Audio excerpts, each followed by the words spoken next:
Com muita alegria a gente tem o Marco Teles junto com a gente, né? Eu lembro do primeiro dia que a Ju e o Vitor nos apresentaram, a gente ouviu o amado Timóteo e falou, que é isso? E aí eu estava compartilhando com ele ontem o quanto eu fui abençoado com isso. O quanto Deus falou comigo, né, ouvindo o amado Timóteo, diante das circunstâncias, do que a gente estava vivendo naqueles dias, foi um bálsamo.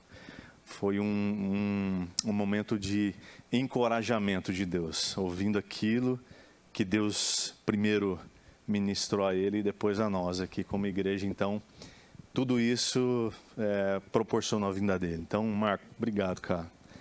Obrigado mesmo, em nome de Jesus, por você estar aqui, abrir um espacinho na sua agenda aí para estar com a gente, compartilhar o que Deus tem falado com você.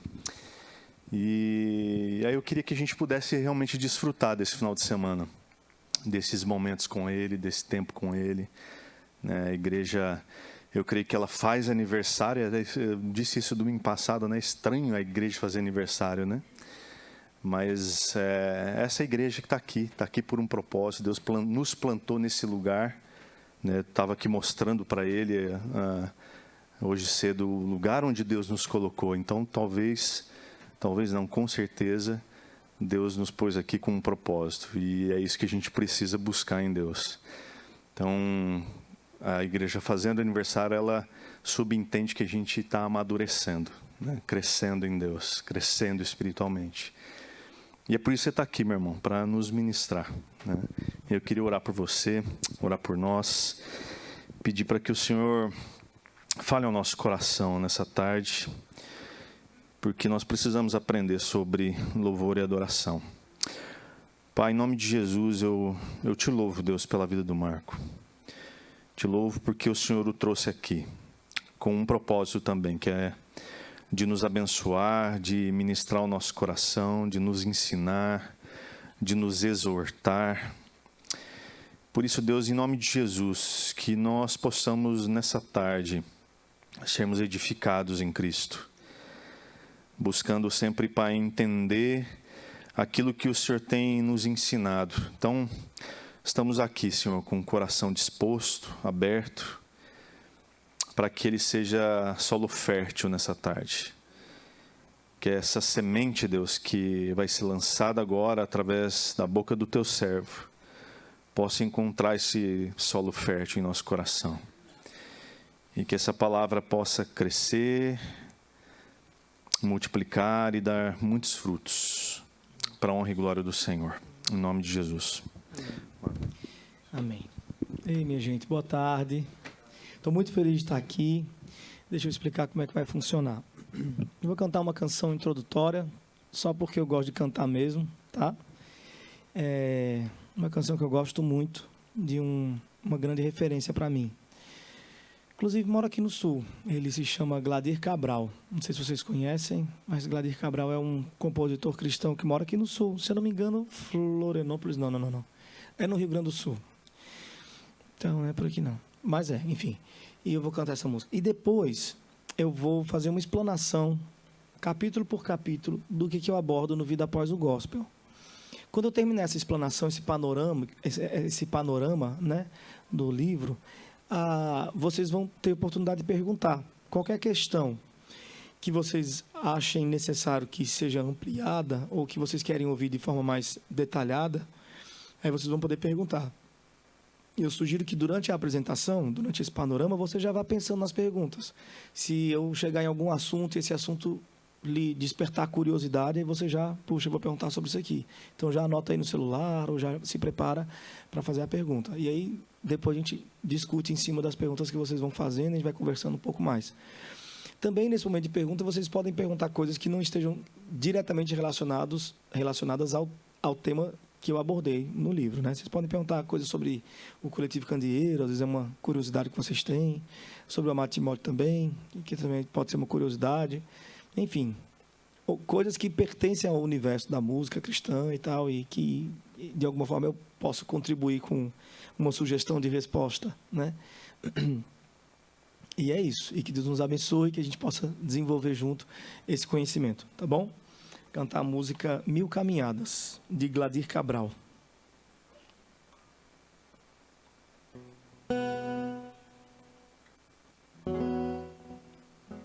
Essa música do Gladir, Mil Caminhadas, é uma música que fala sobre humildade, né? Sobre a gente entender o nosso lugar diante de Deus. Eu tenho a impressão de que a gente, no meio do cancioneiro gospel, a gente cada vez menos fala sobre a humildade cristã. E esse tema da humildade cristã, ele percorreu a história da igreja, né? Ele foi tema principal de Francisco de Assis, foi tema, sempre foi uma ênfase de Agostinho de Hipona, uma ênfase de a própria reforma protestante, ela acontece em torno dessa questão da humildade. Dentro da ideia de reforma protestante, havia também esse clamor por uma igreja menos pomposa, por uma espiritualidade menos teatralizada, né? Que era a espiritualidade católica romana. Então, os reformadores clamaram por isso, por uma igreja que fosse mais orgânica, mais gentil, mais generosa, mais humana, né? E eu penso que a gente está chegando no momento hoje de tanta ovação a autenticidade humana, que a gente quer sempre se autenticar, a gente quer sempre ser reconhecido, a gente quer sempre, enfim. E aí a gente volta para esse momento histórico de desenvolver uma espiritualidade que tenha relação direta com a arrogância. É quase como se a pompa e a arrogância fosse vista como um sinal da aprovação divina. Quanto mais arrogante eu sou, quanto mais pomposo eu sou, mas as pessoas olham para mim e pensam sobre mim, Deus está com ele. Que coisa esquisita, né, gente? E quanto mais ser humano a gente é, quanto mais humilde a gente é, menos a gente chama a atenção do corpo de Cristo. Menos isso é agradável, atrativo. Isso perdeu a beleza para nós, né? Portanto, eu amo essa música do Gladir Cabral que fala isso. Eis que tudo te pertence. Tudo te pertence. E eu habito em tuas moradas. Vivendo aqui em Londrina, eu estou na casa de Deus. Sou um dos teus serviçais. Me apraz varrer as calçadas por onde passam teus pés depois de 1000 caminhadas. É isso.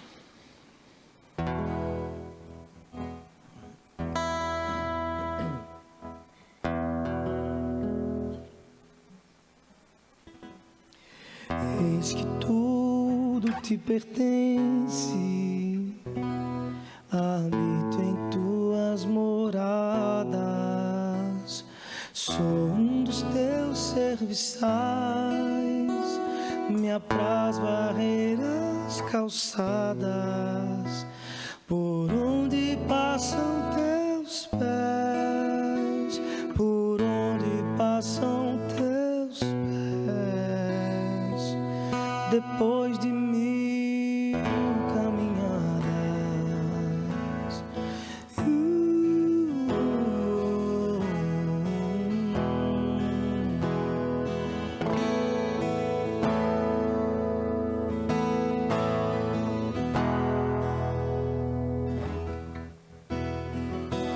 sei que também não tenho o alinhamento das retas, não sei rimar com justiça, minha mira erra suas metas, mas basta a tua palavra, mas basta a tua palavra,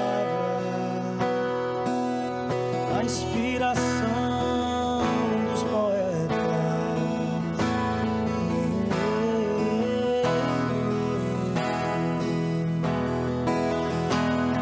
E que se derramem nos campos teus versos sempre tão livres, e que também na cidade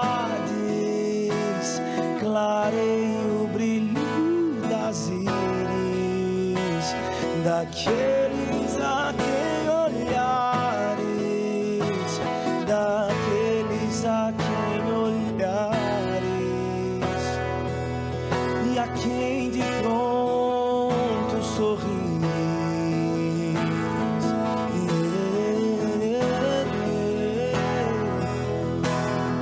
De pronto sorris.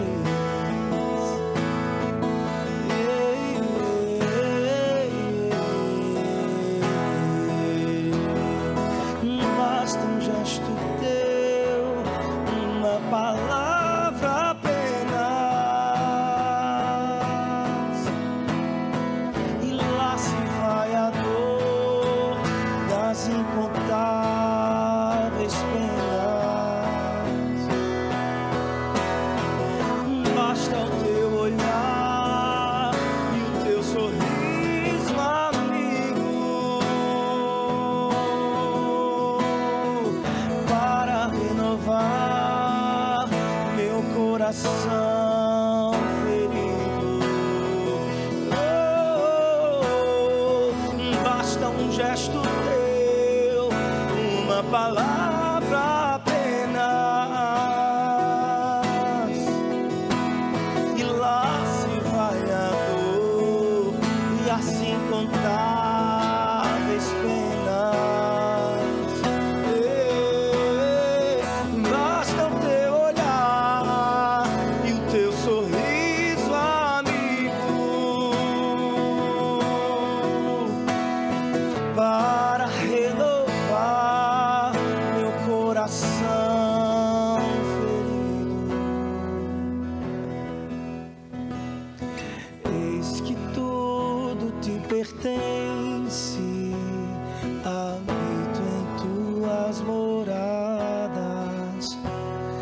Sou um dos teus serviçais, me apraz varrer as calçadas por onde passam teus pés, por onde passam teus pés. Depois de 1000 caminhadas.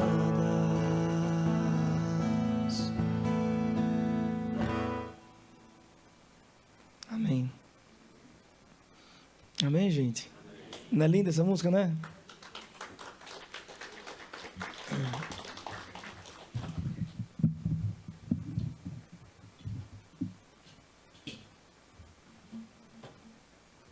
A voz tá indo embora a voz, hein, gente? Aproveita. Não sei se amanhã eu vou pregar não, viu, pastor? Já prepara aí. Já prepara aí um sermão. Tá, gente, eu quero falar com vocês sobre o livro Vida Após o Gospel. Vou apresentar para vocês tema a tema e depois, então, a gente vai fazer algumas perguntas aí. O Vida Após o Gospel, eu escrevi ele em 2019. E uma das coisas que me motivou muito a escrever o Vida Após o Gospel foi entender que existe um esforço no nosso momento que a gente está vivendo. Talvez os nossos irmãos pentecostais pudessem chamar isso de avivamento, né? Eu não tenho certeza se é bem isso. Pode ser que sim. Mas existe um esforço que está acontecendo entre a igreja brasileira de retorno às bases da nossa fé tradicional. Existe um movimento que está acontecendo em massa. Está todo mundo querendo informações sobre a historicidade da nossa fé, né? O pessoal está voltando para as bases, né, do nosso conhecimento, utilizando ferramentas teológicas para compreender melhor as Escrituras, para interpretar e aplicar as Escrituras de forma mais adequada. E é bonito ver isso, né? É muito especial, sobretudo no nosso país, que passou por um momento, né, de muitos anos entregues a uma espiritualidade mística, né? Uma espiritualidade que era desenvolvida de forma mais intuitiva, menos histórica, menos conectada com a historicidade, menos conectada com as bases da nossa fé, né? Foi uma espiritualidade mais intuitiva, né? Tem suas vantagens, eu não quero jogar tudo isso no lixo. Tem seus benefícios, a gente experimentou coisas boas desse movimento todo, mas o fato é que a igreja tornou-se um pouco raquítica quanto à sua estrutura vitamínica, né? A gente perdeu um pouco de substância no nosso comportamento cristão, né? E não à toa que está todo mundo buscando voltar, retornar para as bases da nossa fé histórica, né? E isso é bom. Ao mesmo tempo que a gente percebe isso do púlpito, a gente pouco vê reflexo disso no cancioneiro. Então, é muito comum a gente observar pastores pregando de forma bem preocupada, bem responsável, enfim, preparando seus sermões ali de maneira muito diligente, muito, né, responsável mesmo, assim, vai, sobe no púlpito para pregar uma questão bonita, agradável. Mas aí o louvor chega e canta aquele mesmo escopo de temáticas, né? Gospel, né? E nem todo mundo percebe, mas há uma divergência entre o que está sendo pregado e o que está sendo cantado pela equipe de louvor. Há uma divergência acontecendo. E aí, eu me lembro que eu fui convidado para palestrar num acampamento em Caruaru, lá no Nordeste, né? Pernambuco, Caruaru. E é da igreja presbiteriana, de uma igreja presbiteriana lá de Caruaru, e eu fiquei muito feliz por estar lá. Foram 3 dias de acampamento, eu fui palestrante. E a equipe de louvor da igreja cantou exclusivamente um repertório baseado em Aline Barros, Toque no Altar, Anderson Freire, e mais umas coisas assim. E eu fiquei bem angustiado, né? Eu falei, meu Deus, mas não é possível, na presbiteriana, não tenho nada pessoalmente contra essas pessoas, mas eu fiquei me perguntando, será que esses irmãos aqui conhecem o cancioneiro dos reformados? Porque os reformados... Tem gente fazendo música reformada, né? Tem gente como Estênio Mastros, Gladys Cabral, essa canção que eu acabei de cantar, Gladys Cabral. Enfim, naquela época já estava estourando o Projeto Solo, eu acho. Já estava chegando mais na massa. Mas tinha outras pessoas, assim. Muita gente. João Alexandre. Fora o que nós temos de herança que já foi construído no terreno reformado, né? Os próprios hinos antigos, né? Tradicionais. Gente como Sérgio Pimenta, Janires, Jorge Camargo, VPC, essas pessoas todas que ofereceram para a gente um conteúdo maravilhoso. Sérgio Lopes, Paulo César, do Grupo Logos, esse pessoal que ofereceu um conteúdo maravilhoso para a gente abandonou. Então, assim, tudo bem, a gente pode usar o gospel, né? Eu pensava na minha cabeça, no meu conflito. Se a gente presbiteriana aqui, a gente pode até usar o gospel, mas, por que não usa nada do nosso cancioneiro que nasceu no nosso terreno? Por que despreza tudo e joga na lata do lixo, né? Então, assim, vamos tentar casar essa busca por uma pregação mais saudável, vamos tentar fazer um casamento aí com a busca por um repertório mais saudável, um repertório, né, de músicas mais intencionalmente dedicadas à construção de uma igreja que seja robusta, que seja consciente, que seja histórica também. Vamos tentar fazer esse casamento. Então, eu vim o caminho da volta todinho, angustiado com isso, pensando, eu vou escrever esse danado desse livro agora eu escrevo. Eu não falei nada lá, eu não sou chato de dizer assim, gente, que é isso, que música é essa que vocês estão cantando aqui? Eu não sou assim. Eu fiquei educadamente cantando e batendo palmas e tudo bem, algumas músicas inclusive lindas, mas eu ficava pensando, estão abandonando, a gente está abandonando uma galera que deveria estar sendo valorizada agora, por conta deste movimento em busca de uma teologia mais reformada. E a gente está abandonando esse pessoal. Espera aí. Aí eu decidi voltar a escrever esse livro. Eu estava tão angustiado que eu escrevi ele em 15 dias. Por isso que eu nem sei se ele presta. Depois vocês me dizem. Mas eu escrevi esse livro em 15 dias. Mas eu escrevi em 15 dias porque já eram temas que eu abordava já há 10 anos, né? Faz 10 anos que eu pertenço a esse universo, que eu pesquiso essas questões, que eu palestro sobre tudo isso. Então, quando eu me sentei para escrever, saiu fácil pelos dedos, porque já era coisa que eu falava, já tinha várias apostilazinhas sobre isso, então, por isso que foi em 15 dias. Não é porque eu sou gênio, não, gente, porque eu não sou. Viu? Nem longe, nem perto disso. Então, deixa eu apresentar para vocês o conteúdo do livro, tá bom? Com relação à ficha técnica... Tá, vou dizer apenas aqui, os endossos, né? Endossos são esses textos... Endossos são esses textos aqui que a gente coloca nas primeiras páginas dos livros, de pessoas que leram o conteúdo antecipadamente e emitem alguma opinião. Então, a gente tem endosso de João Alexandre, né? Um músico muito importante da história brasileira. A gente tem endosso de Jay Bauman, um plantador de igrejas americano que trabalhou no Brasil por muitos anos, junto com a Atos 29. Ele era presidente, né, líder, plantou a Atos 29 aqui no Brasil. Felipe Castelo Branco, ele é daquele blog Cante as Escrituras. É um blog que eu aconselho também para quem gosta de pensar na música congregacional, né? Ele analisa a letra das músicas e faz uma série de apontamentos. Rodrigo Bibo de Aquino, é daqui do Sul ele também, lá de Joinville, é o do Bibotalk, ele é um podcaster, né? Legal pra caramba. Aí a gente tem 2 professores meus da minha época de seminário, que eu convidei porque me marcaram na minha época de seminário e eu quis colocá-los aqui. Gleides Belchior, que me deu aula de música na igreja, e Inácio Neto, que me deu aula de Novo Testamento. Então, foram as 2 matérias que mais me capturaram no seminário. E eles fizeram também um endosso. E o prefácio do livro é feito por Estênio Márcios, para mim, o maior nome da música cristã brasileira. Acho que todo mundo deveria conhecer Estênio Márcios e se apaixonar pelo que ele tem oferecido para a igreja de canção. A apresentação do livro, tem um texto de apresentação que é feito pelo Renato Vargens, tá? E é isso. E o apêndice do livro, lá no final do livro eu botei um texto de Walter Reinhard Treptow. Ele é só meu vizinho, só isso. E aí eu pedi para ele escrever alguma coisa sobre mim. E aí ele fala alguma coisa sobre mim no final do livro. Ele não tem curso nem nada, mas ele é uma boa pessoa, um senhorzinho de idade que eu amo demais. A gente passou anos tomando cafezinho junto. Meu vizinho. Tá, vamos lá para a primeira parte do livro. A primeira parte do livro se chama Conceitos e eu vou lidar com aquilo que eu considero primordial quando o assunto é uma crítica ao movimento gospel. E o que eu considero primordial é a bagunça que a gente faz quanto aos termos, né? A terminologia do louvor, da adoração, e outros termos como hino, música, levita, corinho. A gente mistura tudo isso, parece que a gente não sabe muito bem qual que é o sentido de cada um desses termos, a gente dá uma misturada, né? Então, se eu perguntasse aqui, por exemplo, agora de manhã, né? De tarde, bom dia, que horas são? Se eu perguntasse agora de tarde, qual que é a diferença entre louvor e adoração? Talvez alguém aqui ainda sugerisse que louvor é música agitada e adoração é música lenta, por mais rudimentar que possa parecer essa conceituação, mas ainda se ouve por aí, isso daí. Então, eu fui investigar de maneira isolada o que é o sentido do louvor, né? Qual que é o conceito de louvor, até dentro da sua proposta etimológica, né? E da sua aplicação sociocultural, né?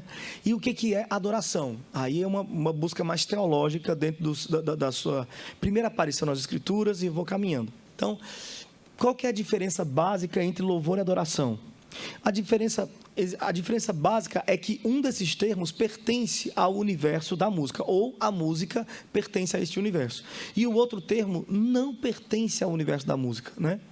Louvor, quanto ao seu sentido etimológico, tá? Quanto ao significado mesmo, o sentido primário da palavra, é elogiar. Portanto, louvar é simplesmente elogiar. É simples assim. Por mais simples que possa parecer, não é simplista. Quando eu digo que louvar é elogiar, eu vou carregar a partir daí uma série de implicações. Se louvar é elogiar, então eu vou entender o quê? Que elogio, que louvor é algo de natureza estética. Não tem como eu elogiar sem estética, né? O louvor ele é algo exterior, ele é uma expressão, ele necessariamente vai ser uma expressão. E essa expressão de elogio, ela pode vir de várias maneiras, né? Que é uma outra implicação. O louvor ele é multiforme nas suas apresentações, né? Eu posso elogiar o pastor Rogério por meio do discurso, eu posso elogiar fazendo uma canção para ele, o que seria muito estranho, mas posso, né? Eu posso elogiar o pastor Rogério e a esposa dele fazendo uma tela dos dois, né? Uma ode aí ao casamento e à relação dos dois. Eu posso elogiar a igreja daqui de Catuaí. É isso? Catuaí. Eu posso elogiar a igreja de Catuaí contando a história dela por meio de um soneto, por meio de um romance. Eu posso elogiar de várias maneiras. Portanto, toda forma de elogio é um louvor. É um louvor, né? O louvor tem essa natureza. E outra maneira de elogiar é cantando, obviamente. Portanto, quando eu subo aqui na frente para cantar as nossas canções, quando a gente canta junto como igreja, a gente está louvando a Deus. A gente está... É para ser assim, né? É para ser um louvor ao caráter de Deus, uma expressão comunitária, né? De gratidão àquilo que Ele tem feito, a quem Ele é. Então, louvor é isso, é uma expressão, é estético, é visto, é observado, é inclusive objeto de acariação. Eu, quando vejo alguém louvar, eu automaticamente desenvolvo algum procedimento na minha cabeça de juízo de valores.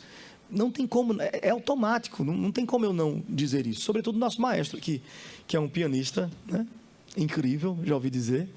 Nosso maestro aqui, imagine só, coitado, no louvor, misericórdia, eu não queria ter a sua cabeça, né? Não queria ter a sua mente, porque uma pessoa, como é que desliga? Você desliga no louvor e deixa a pessoa errar os acordes e tal, você consegue desligar?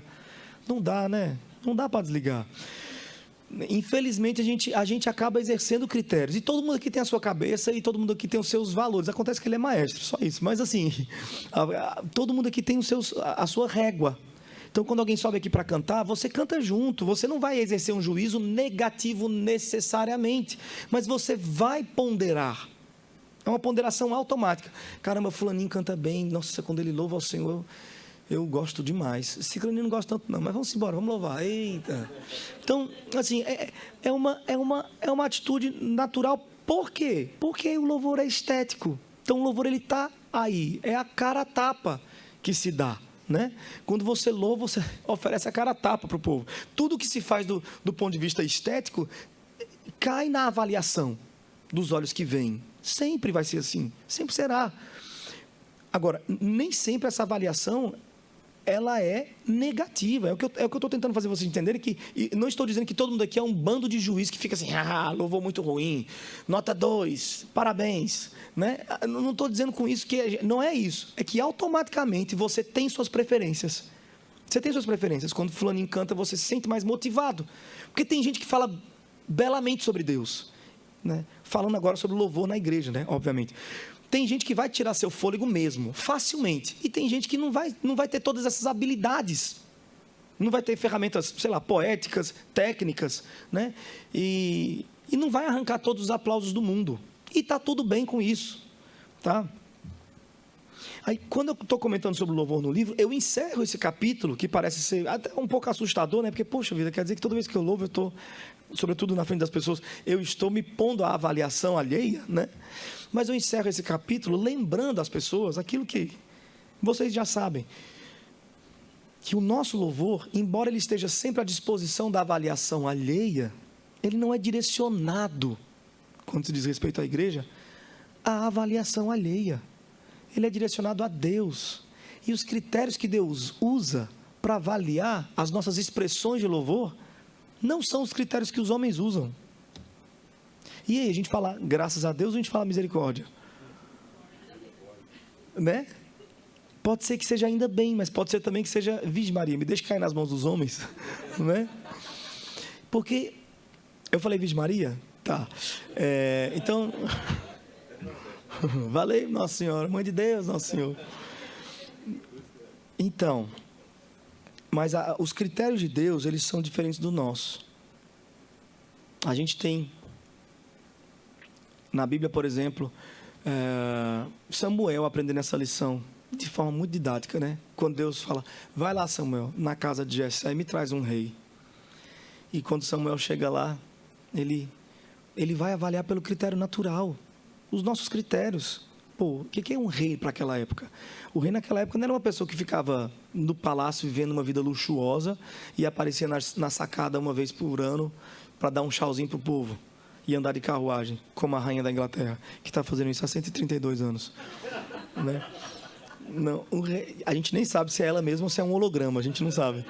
Mas, assim, o rei naquela época era uma pessoa que ia para a guerra, que tomava a linha de frente na batalha. Então, tinha que necessariamente ser alguém com estrutura física adequada para o campo de guerra. Então, o Samuel olha por essa perspectiva e procura o mais alto, procura o mais forte, o que tem mais, né? O que é o heterotop do rolê, ele procura. E aí Deus olha, fala para Samuel essa lição que a gente está tentando lembrar dela hoje aqui. Samuel, eu não vejo como o homem vê. Eu vejo diferente. Como tudo que a gente conhece é o homem, porque o que a gente é homem, a gente costuma projetar uma imagem de Deus, homem.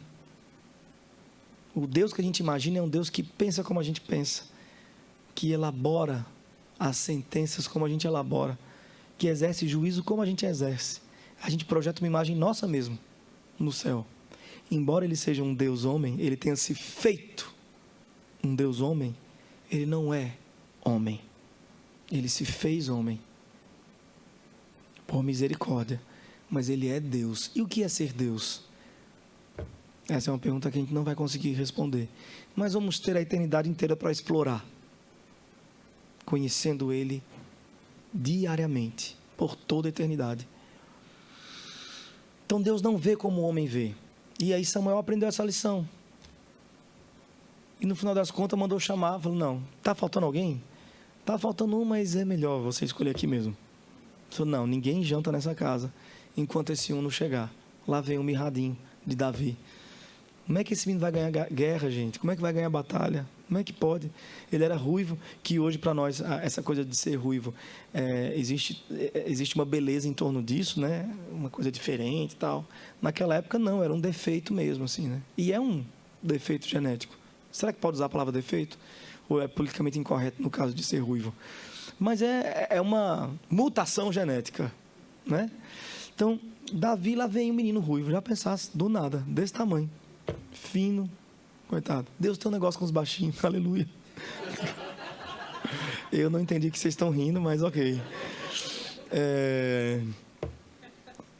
Deus não vê como o homem vê. Portanto, quando você se expressa em louvor, você pode até não arrancar o fôlego da comunidade todinha.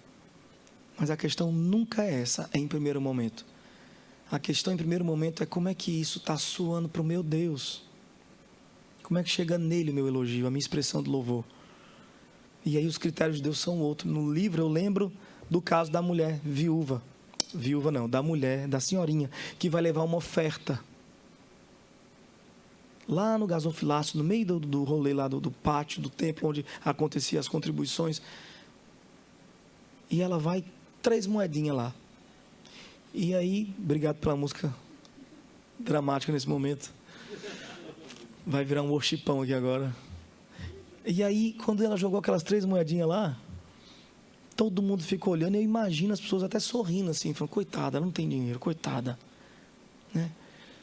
E Jesus entra em favor dessa senhora e aproveita o ensejo para lembrar a lição que Samuel aprendeu. E Jesus fala, aproveitando aqui que vocês estão tudo julgando essa senhorinha, porque todo mundo que se expressa em elogios a Deus, se expressa diante dos outros, dá a cara a tapa. Deixa eu dizer um negócio a vocês, ninguém aqui deu tanto quanto ela. Ela deu mais. E aí veja o sinal sobre quais são os critérios de Deus. Porque todos vocês deram daquilo que lhes sobrava. Esta mulher, do pouco que tinha, deu tanto quanto possuía. Deu tudo quanto possuía. Os 30 centavos que ela deu, era tudo que ela tinha. Os R$1.000 que o outro deu, era um troco que lhe sobrou. Então não lhe fez falta alguma. Mas o que ela colocou ali, a esvaziou completamente. Esse é o critério de Deus. Aquilo que a gente oferece em louvor a Ele, é o que nos sobra. Aquilo que a gente entrega de expressão de gratidão a Ele. Nosso tempo, nosso talento, nosso trabalho, nossas canções, as nossas expressões de louvor, sejam elas do ambiente artístico ou não. Porque a vida do cristão é uma expressão de louvor a Deus. Tem que ser assim. Pois bem, o que a gente oferece em todos os âmbitos é o troco que nos sobra ou é aquilo que nos esvazia completamente? É o tudo que nós temos. Esse critério de Deus é bem mais pesado, né? É bem mais pesado. Já a adoração não é algo estético. Eu não consigo ver quem está adorando. Primeira vez que a palavra adoração aparece nas Escrituras, existem 2 textos que brigam por esse lugar. Existe o texto de Gênesis 22, que é o que eu abordo no livro, né? Que é o texto de Abraão, quando ele vai oferecer Isaac em holocausto. E existe um texto anterior a esse, que é o texto do sacrifício que Caim e Abel vão oferecer. As 2 palavras em hebraico têm a mesma raiz, mas elas têm o sufixo diferente. A palavra em Gênesis 22, todas as vezes que ela vai aparecer nas Escrituras, ela vai ser traduzida para o português, né, como adoração. A palavra que aparece lá em Gênesis 4, no sacrifício dos meninos lá, a Caim e Abel, todas as vezes que essa palavra se repete nas Escrituras, ela vai ser traduzida como holocausto ou sacrifício. Portanto, elas têm o mesmo sentido, mas eu considero que aqui, em Gênesis 22, ela vai ter uma proximidade melhor daquilo que a gente quer sugerir. Portanto, vamos lá. A primeira vez que a palavra adoração vai aparecer é em Gênesis 22. Vocês conhecem a história de Gênesis 22, não conhecem? Toma agora teu filho, teu único filho, Isaque, a quem amas. Teu filho, teu único filho, Isaque, a quem amas. É muito especial notar a ênfase de Deus. Ele oferece 4 adjetivos que apontam para Isaque. Teu filho, teu único filho. Será que Abraão não podia falar assim, se Deus fala só, toma teu filho e oferece um holocausto? Deus não podia dizer assim, Abraão não podia dizer assim, claro, chama Ismael. Imagine, ele já tinha dado um jeitinho uma vez, no negócio que Deus disse.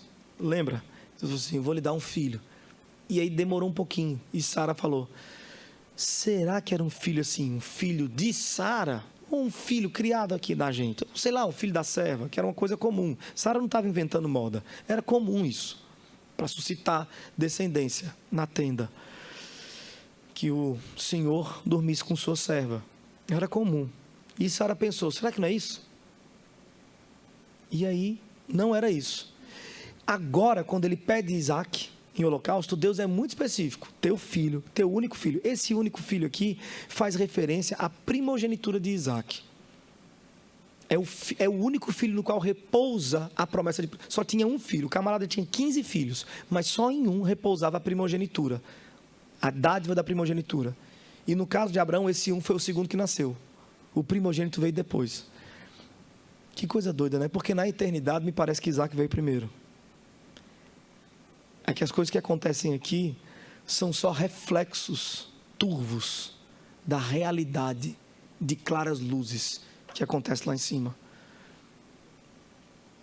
Então, Isaac era o primogênito de Abraão, assim como Jacó e Esaú. As coisas são meio esquisitas, né, na perspectiva divina. Mas isso é filosófico, teologia filosófica, para a gente endoidar depois com o pastor Rogério. Então, teu filho, teu único filho, Isaque, disse o nome que é para não ter dúvida, Isaque. E aí, o quarto adjetivo é o mais importante de todos, quando a gente está numa jornada em busca do que é adoração. A quem amas. Teu filho, teu único filho, Isaque, a quem amas. Seja lá o que adoração significar, nós temos um indicativo aqui. Seja lá o que ela significar, tem relação direta com o objeto do nosso amor. Eu não sei o que adoração é ainda, vamos caminhar nessa construção. Mas aqui a gente já descobre que tem uma relação direta com o objeto do nosso amor. Teu filho, a quem amas, e oferece um holocausto sobre um dos montes que lhe mostrarei. Aí no verso seguinte vai dizer, levantou Abraão cedo, chamou seus servos, preparou o jumento, acordou Isaque e foi. 3 dias de caminhada. Chegou Abraão e viu de longe o monte Moriá. E aí ele falou, é aqui. E ele falou para os seus servos, fiquem aqui, eu e o rapaz vamos até lá. E havendo adorado, tornaremos a vós. Portanto, é aqui a primeira vez que a palavra vai ser traduzida como adoração. Havendo adorado, tornaremos a vós. Abraão chama de adoração essa cena. Quem de nós chamaria isso de adoração? Né?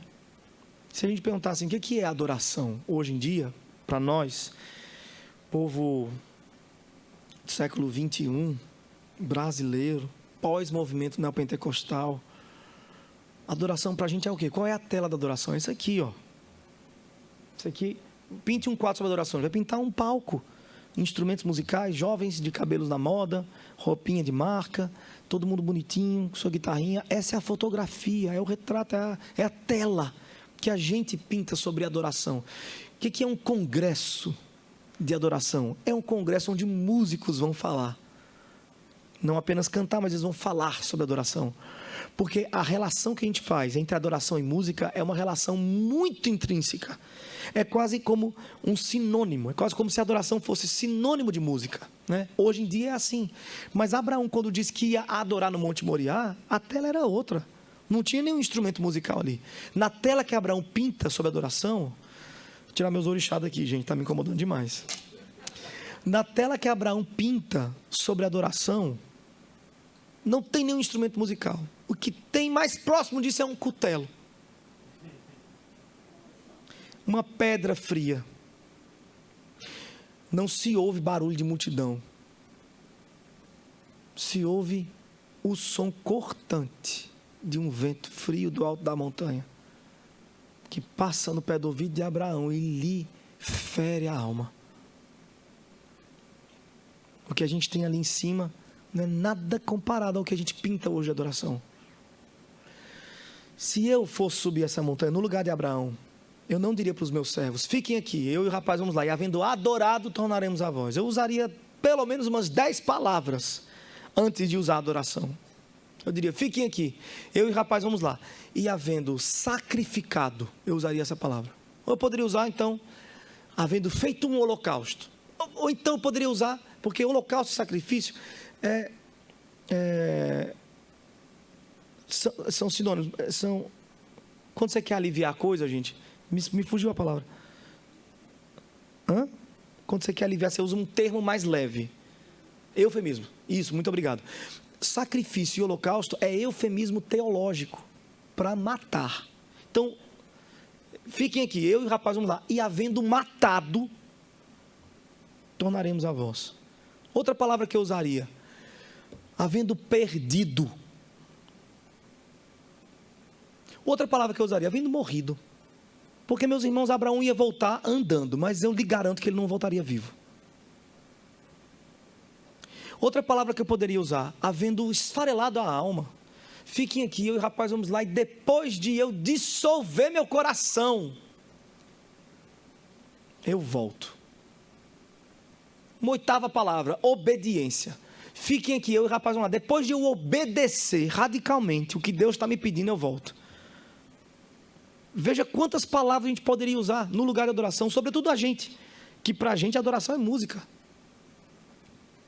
né? Mas ele usa a palavra adoração. A adoração, segundo Abraão, é uma obediência radical à vontade de Deus. Inclusive, diga-se de passagem, uma informação que eu ainda não dei, mas está logo no começo desse capítulo. A adoração, no sentido etimológico do termo, é prostrar-se com o rosto em terra. Então, adorar, em termos do significado da palavra, é você objetivamente e literalmente dobrar seu joelho e colocar o rosto em terra, que era uma atitude que se fazia perante os senhores para denunciar o fato inequívoco de que ele é Deus, ele manda, eu obedeço, ele ordena e eu sou apenas servo. Então Abraão entendia: eu vou lá para cima para me prostrar, para dizer para Deus que quem manda é ele. Por mais que eu esteja segurando aqui, sacrificando em dores o objeto do meu amor, eu vou lá porque ele quis assim. Então, nos termos de Abraão, é possível que um verdadeiro adorador nunca segure no microfone. A gente não sabe. É possível que um verdadeiro adorador nunca venha para cá pegar um violão, cantar. Porque verdadeiro adorador é o quê? Nos termos de Abraão, é alguém que obedece radicalmente à vontade de Deus. Quando um verdadeiro adorador chega no último dia da sua vida e olha para trás, o que ele vê não é a quantidade de palcos que ele cantou, a quantidade de microfones que segurou, a quantidade de plays que recebeu no Spotify, fotos que tirou, lugares que conheceu. Isso é o que a gente significa na cabeça, o que é ser um adorador, é ser essa pessoa glamurosa que canta por aí e ganha muito dinheiro. Um verdadeiro adorador, quando chega no último dia da sua vida e olha para trás, o que ele vê é a quantidade de altares nos quais ele teve que sacrificar vez após vez o objeto do seu amor, suas inclinações e preferências, para que a vontade de Deus fosse realizada a custo de sangue. O rastro de um verdadeiro adorador não é um rastro de glamour, e de brilho é de sangue e lágrimas. Então eu não sei se vocês são verdadeiros adoradores. Eu não sei se eu sou. Eu também estou nessa investigação. E eu vou lidar com isso nesse capítulo 2. Dei uma atenção especial a esses dois assuntos. No capítulo 2 ainda eu vou tratar sobre a mulher samaritana e a conversa que Jesus tem com ela ali no poço, que traz mais luz sobre o assunto do que a adoração, traz uma ampliação desse sentido. Quando ela pergunta assim, é muito legal isso, quando ela pergunta: Senhor, vejo que és profeta, então se você é profeta, resolve para mim essa questão, onde é que eu adoro? Meu pessoal fala que é lá no Monte Gerizim que tem que adorar. O seu pessoal fala que é em Jerusalém que deve adorar. Onde é que eu vou adorar? Na nossa cabeça de brasileiro, século 21, pós-movimento neopentecostal, quando a gente lê essa frase da mulher samaritana, a gente imagina que ela está dizendo assim: Senhor, vejo que és profeta, onde é que eu vou para cantar bem alto para o meu Deus?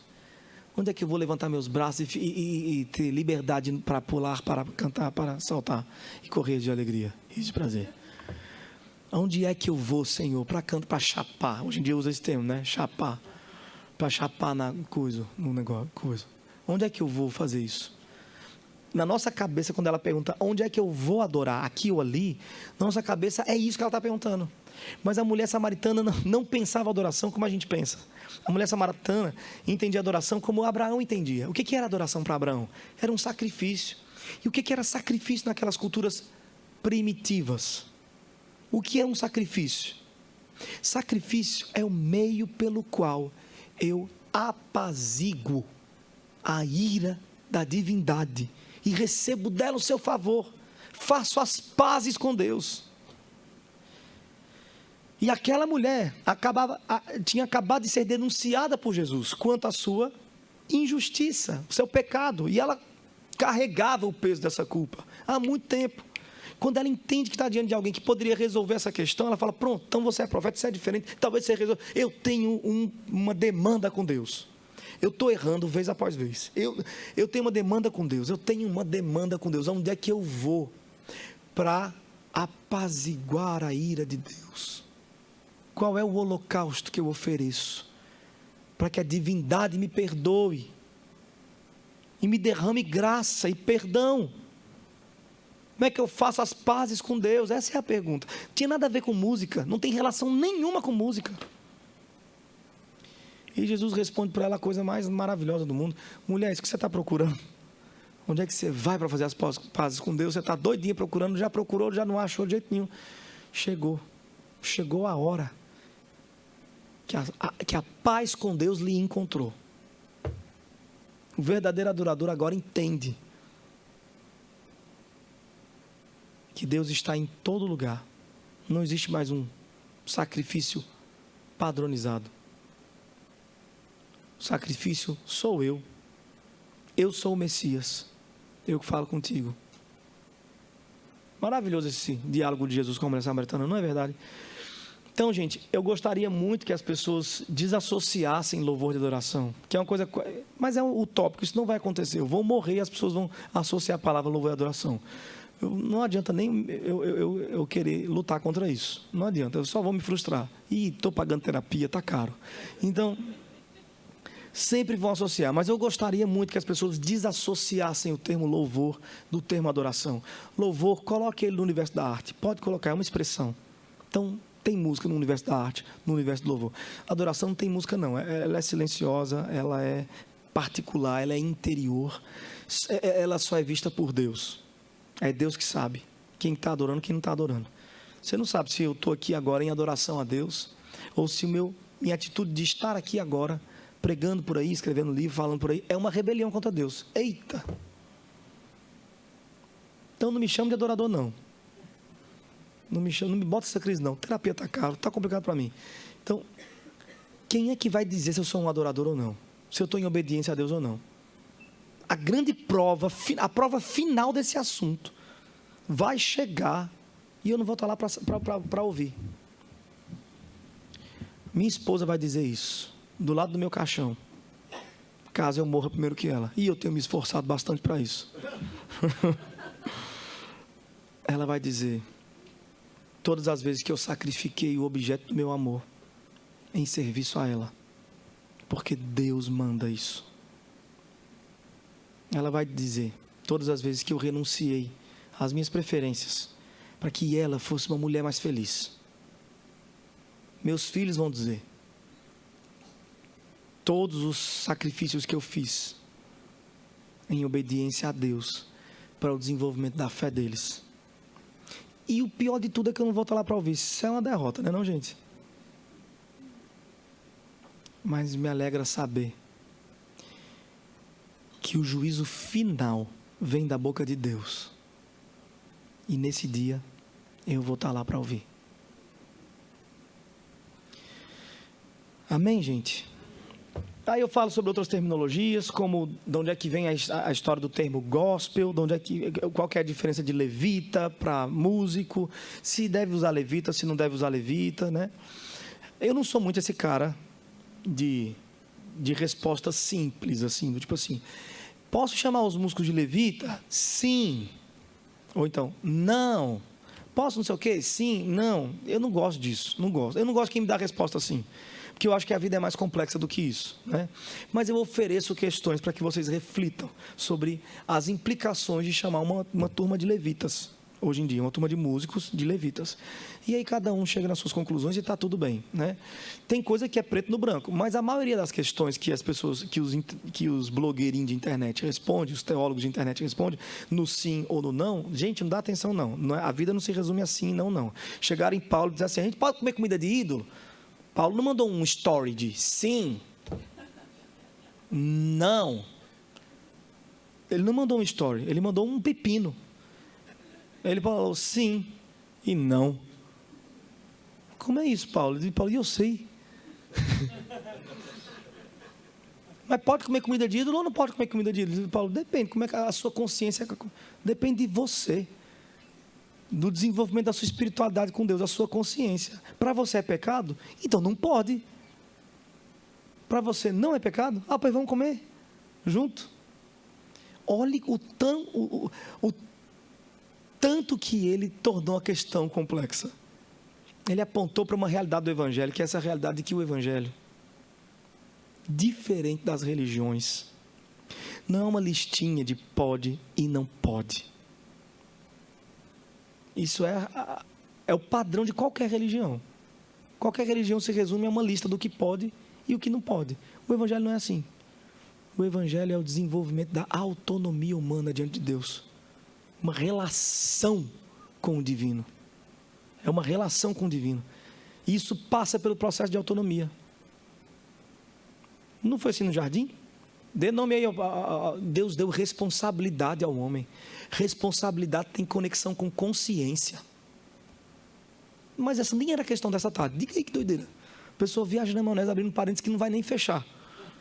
Mas eu desenvolvo essas questões aí. Essas especificamente não. Aquelas ali. Aí a parte 2 do livro fala sobre questões mais práticas. Então eu vou falar sobre o ministro de louvor. Eu vou fazer isso a partir daquele texto. Eu construo o perfil do ministro de louvor, né? Tipo assim, o conjunto de características que a gente deve apreciar na hora de escolher alguém para estar aqui cantando na igreja, desenvolvendo louvor na igreja. E esse conjunto de atributos que a gente deve apreciar, eu vou buscar naquele texto de Saul. Na verdade foi escrito por Samuel, mas acerca de Saul, que Saul está sendo atormentado por espíritos malignos vindos da parte de Deus, né? E aí um dos servos de Saul fala assim: rapaz, se a gente chamar um músico para fazer um negócio, uma coisa, será que você não melhorava? E aí Saul gosta da ideia e fala: boa ideia, vocês conhecem alguém? Aí tem um outro servo que fala: eu conheço um, filho de Jessé, o belemita, que sabe tocar, é valente, vigoroso, homem de guerra, sisudo em palavras, de gentil presença, e o Senhor é com ele. Então são 7 características sobre Davi que vão garantir para ele a vaga de músico-terapeuta do palácio, né? Então ele vai para lá para fazer a música dele para calmar Saul. Calmou o moreno, né? E aí, a partir dessas 7 características, eu tento aproveitá-las nos dias de hoje.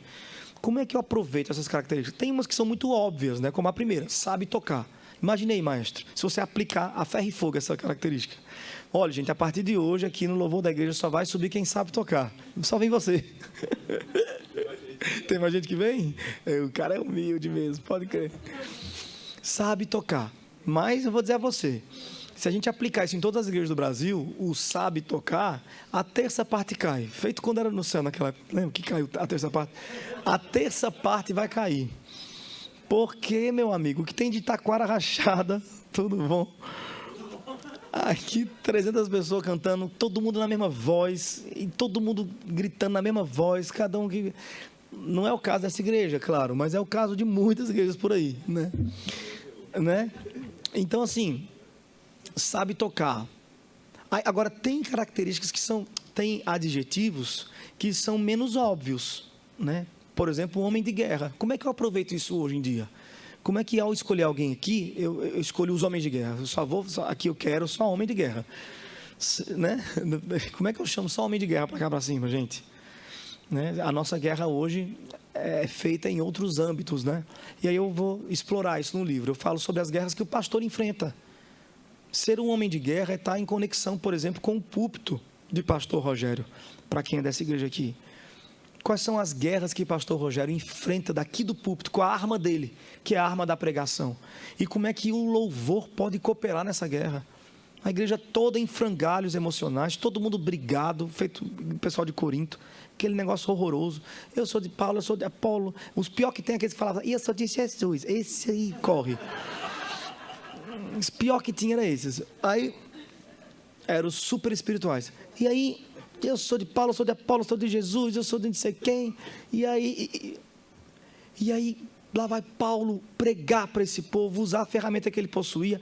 Pois é, se você vive numa igreja que está numa realidade dessa e o pastor está enfrentando isso, é a hora de você guerrear com aquilo que você tem, que é a arma da música, que é uma arma capaz de produzir comportamento. A música produz comportamento. Então, precisa falar de amor, pelo amor de Deus, vamos cantar o amor de Jesus, né? Vamos compor sobre isso, sobre afeto, sobre unidade, vamos compor sobre essas questões, vamos estudar sobre isso. Isso é fazer guerra hoje em dia, dentro da igreja de Deus. Vamos estudar o que está roubando os nossos jovens daqui, o que está roubando a nossa juventude da igreja, quais são as ideologias que estão enfrentando a realidade cristã, quais são? Vamos fazer guerra, vamos compor sobre isso. Vamos embater no rolê. Vamos colocar a posição da igreja no assunto. Então, homem de guerra.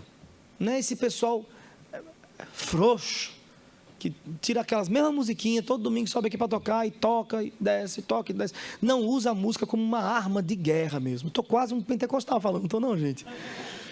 Estou achando bonito. Estou achando que vou ser pentecostal agora.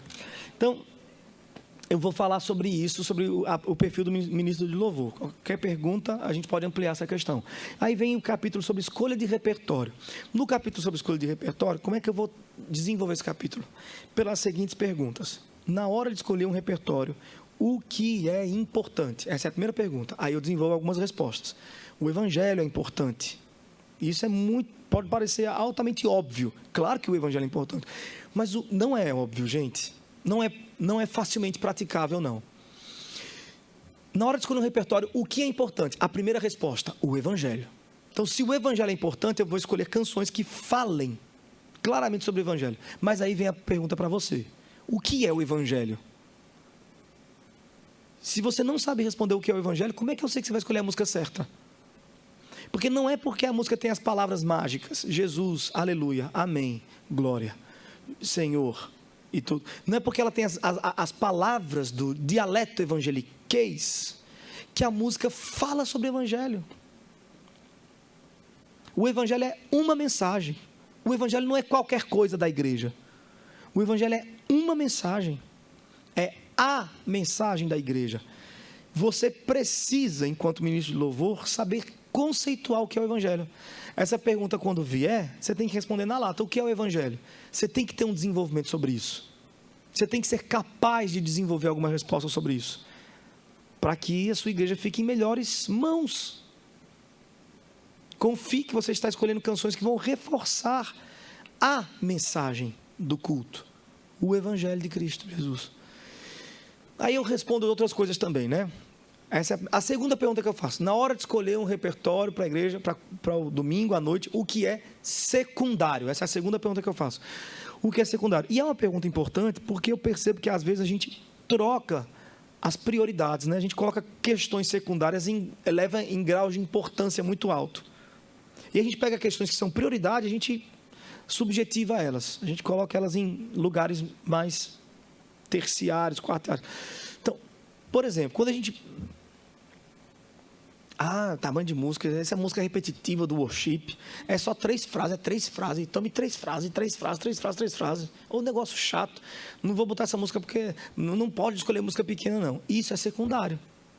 E tem gente que, no afã de tentar guerrear por um louvor mais saudável, eleva esta questão a uma importância que ela não tem, porque você vai encontrar salmos na Bíblia de 2 frases, então isso não é a coisa mais importante. Eu considero esta uma questão. Eu não abandono essa questão. Eu só não atribuo a ela um peso de importância de primeira instância. Para mim isso é secundário. Se o camarada estiver cantando o Evangelho, prestando atenção na comunidade e dentre outras coisas, na hora de perguntar o que é secundário, vamos perguntar lá. Vamos lá, o tamanho da música. O que eu acho sobre o tamanho da música, por exemplo? Eu acho que é possível ter músicas pequenas na igreja. É muito possível. E às vezes é bom. Uma música pequena.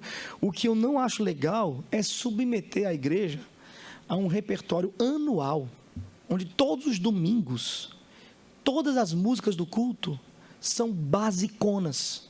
São músicas objetivas demais, de pouquíssimas frases.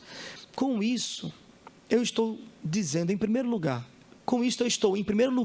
subestimando o povo de Deus.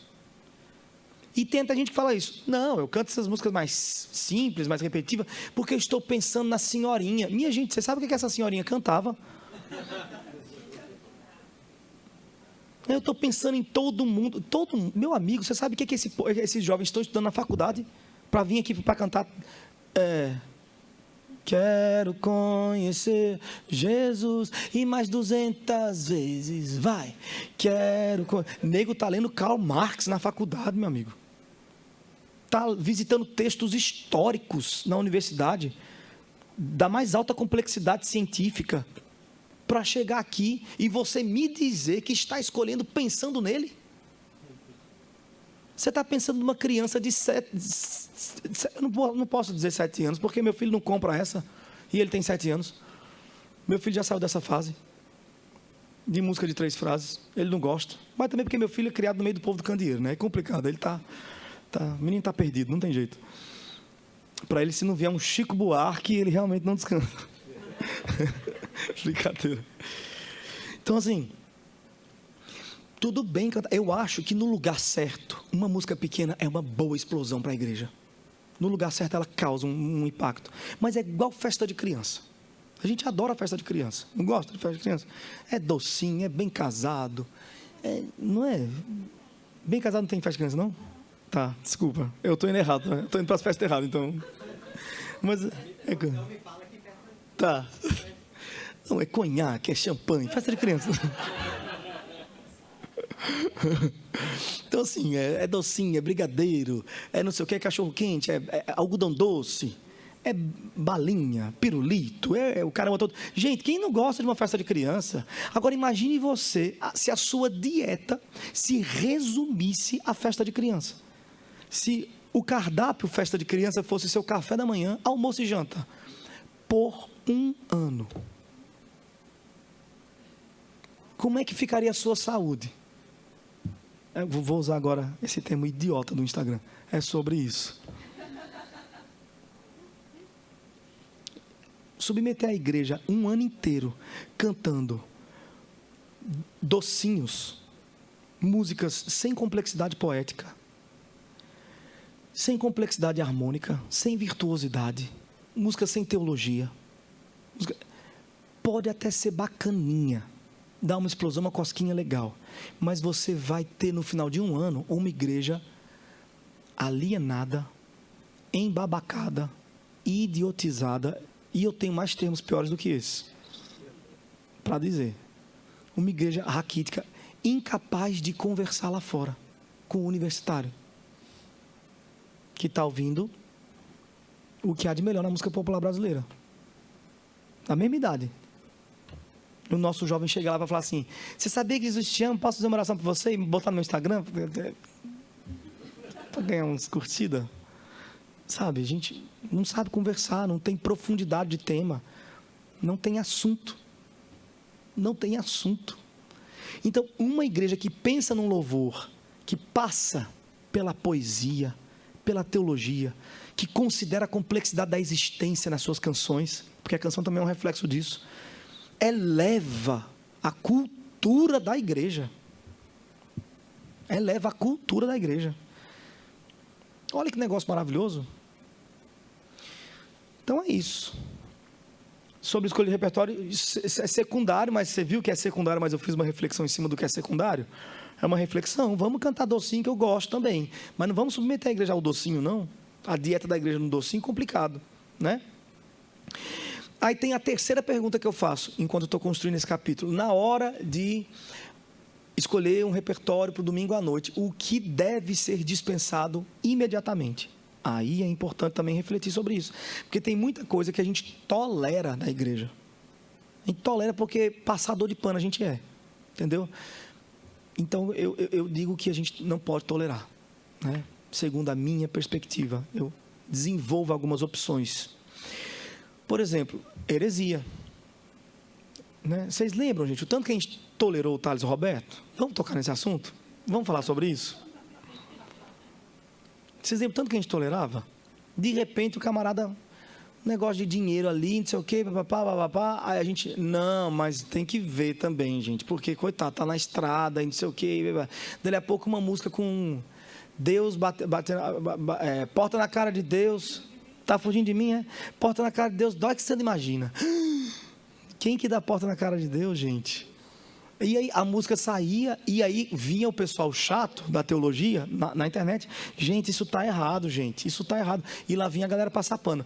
Não, pô, não é assim, é uma expressão que assim, também vai levar tudo no pé da letra também. Esse pessoal da teologia é muito chato, não sei o que, não sei o que, não sei o que. Aí vinha um negócio, a Bíblia, aí daqui a pouco a Bíblia, eu vou fazer uma Bíblia chamada Thales Roberto, e no começo da Bíblia, antes da criação dos céus e terra, Thales Roberto, vou contar a história de Thales Roberto. Ele vem antes da criação do céu e da terra. As primeiras páginas é contando a história dele, com fotos e tudo mais. Não, essa Bíblia saiu. E eu nem falei do bonequinho dele, do Taleco. E aí, que eu acho que é bacana. O bonequinho eu acho melhor do que a Bíblia. O bonequinho tem até um rolê de representatividade que eu apoio. Mas assim, o Thales Roberto, você não sabe quem que é? Melhor pessoa do rolê, são vocês dois. Então, assim, mas a Bíblia é um negócio que foi longe demais. E aí, mano, a gente foi deixando. A igreja foi passando pano e achando bonito e aplaudindo, passando por cima. Chegou uma hora que Thales Roberto subiu e falou assim: tá vendo esses cantores gospel aí, tudinho aí? Eu dou surra neles. Eu tô acima da média. Eu sou melhor do que todos eles. Sabe quem eles eram? Ídolos da massa que idolatrava também o Thales. Aquelas pessoas idolatravam todos eles. Então, enquanto Thales Roberto tocou na teologia, a gente deixou, relevou, passou pano. Enquanto ele tocava na Bíblia, errando o texto, porque foi como Paulo disse, né? Fui verso moço, nunca vi o justo mendigar o pão. Então, ei, dos três, é nós. E aí a gente passava pano. Enquanto ele errava texto bíblico, básico, a gente passava pano. Tocou na Bíblia, passamos pano. Tocou na teologia, passamos pano. Tocou em negócio de dinheiro, passamos pano. Questões morais, meu filho não vai ser baterista não, porque eu não quero ele lá atrás não, ele vai ser cantor, passar na frente. A gente passou pano. Quando ele tocou nos nossos ídolos, a gente falou: epa, aqui não. Na Ana Paula ninguém mexe. Aqui não. Você pode tocar na Bíblia, pra gente tudo bem, a gente nem lê.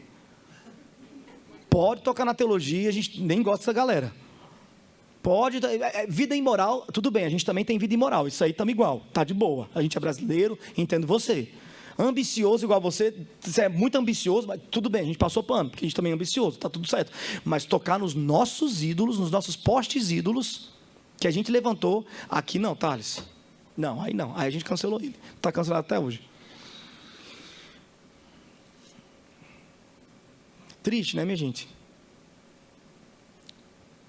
A gente não pode tolerar certas coisas. A paciência tem que ser zero. Se a música tem uma sombra de problema, tira. Tem mais 300 mil para cantar. Uma briga no louvor. Vem a pessoa dizer, irmão, eu não estou a favor dessa música. Essa música aqui, ela... Não sei, ela tem um negócio que me incomoda. Aí o líder do louvor, cara, mas você também enche muita paciência, sabia? Que besteira. Aí leva para o pastor e o pastor, rapaz, essa frase não está bacana. Não, mas o pastor também tem cada picuinha. Gente, se tem uma sombra, se alguém está suspeitando de algo daquela música, não canta. Você não vai morrer, não. Essa música não é imprescindível para a igreja, não. O mundo vem sendo mundo antes dessa música e vai continuar sendo mundo depois dela. O sol já nasceu não sei quantas mil vezes antes dessa música ser composta. Ele vai nascer amanhã. Se você não cantar essa música, o sol vai nascer amanhã. Entendeu? É um negócio assim. Então, eu falo sobre isso na terceira pergunta e algumas outras coisas. Escolha de repertório. E para encerrar o capítulo de escolha de repertório, eu também desenvolvo a questão de oferecer para vocês 5/6 dos quais é legal colher canções para o domingo à noite. Então, eu falo sobre colher canções na hinologia tradicional, que é um lugar que a gente não está visitando. Inclusive, esse livro aqui, 10ª Marca, a última parte dele eu conto a história dos principais inólogos do cristianismo. Então, eu conto a história de Horatio Spafford, Isaac Watts, Charles Wesley, John Newton, Fanny Crosby. São pessoas que merecem a nossa atenção e que a gente pode aproveitar canções deles nos dias de hoje, até com uma roupagem mais contemporânea. É legal colher canções lá, né? E por falar nesse negócio, nesse argumento de que eu escolho música simples para alcançar o povão, pega o Inário para você ver. Numa época que as pessoas não estudavam faculdade, não faziam universidade, e vê o que eles ofereciam de poesia, de figuras de linguagem, de rimas para a igreja, e vê qual era a qualidade do cristianismo daquela época. A qualidade do nosso cristianismo pode ser medida pela qualidade daquilo que a gente canta.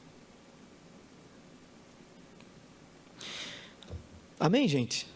Então, eu vou oferecer esses cestos. Hinos antigos. Um segundo cesto que eu ofereço é o cesto das músicas desconhecidas. Como essa que eu cantei agora aqui.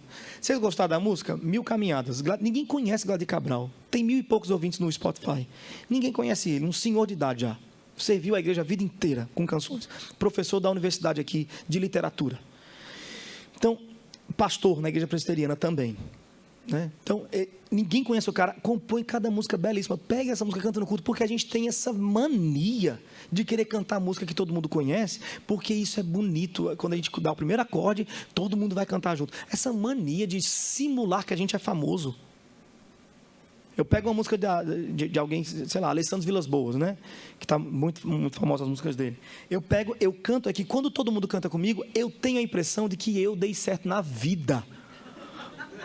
Mas quem deu foi o Alessandro Vilas Boas. Entendeu? E a gente gosta dessa sensação simulada. A gente gosta disso, de simular um show. E a gente está na frente desse show. Né? Quando você pega uma música desconhecida, esse frenesi não vai chegar facilmente. Mas quando ele chegar, você deu certo.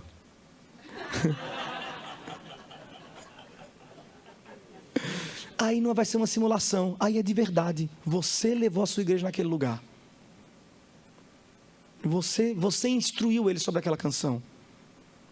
Então, usar o que tem de bom, de saudável, para a igreja cantar, por mais difícil que seja esse trabalho, é um trabalho seu de verdade. Não vai ser uma simulação.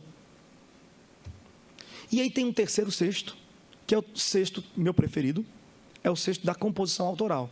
Fica um enorme desafio nesse capítulo do livro, para que cada grupo de louvor componha as suas canções. Gente, nada mais importante para a construção da identidade de uma igreja local, do que essa igreja local compor. E não é difícil compor, gente. Não é não, maestro? Não é fácil compor? É verdade. Muito boa resposta. Tem que ter talento. É claro que é difícil compor, gente. Não é fácil, não. Mas nada é fácil. Você quer fácil? Então vai cantar Lição das Vilas Boas. Compor é difícil, sim. É trabalhoso. Você tem que ter relação com a equipe. Sobretudo, se você quiser compor para o serviço da igreja, você tem que ter relação principalmente com o púlpito da igreja. O que o pastor está pregando? Qual a série de mensagens que ele tem pregado? Quais são as máximas que ele quer enfatizar ao longo do ano? Converse com o seu pastor. Pastor, o que está? Vou até usar um termo bem. O que está queimando no seu coração, pastor? Estou me sentindo muito pentecostal hoje. O que está queimando no seu coração, pastor?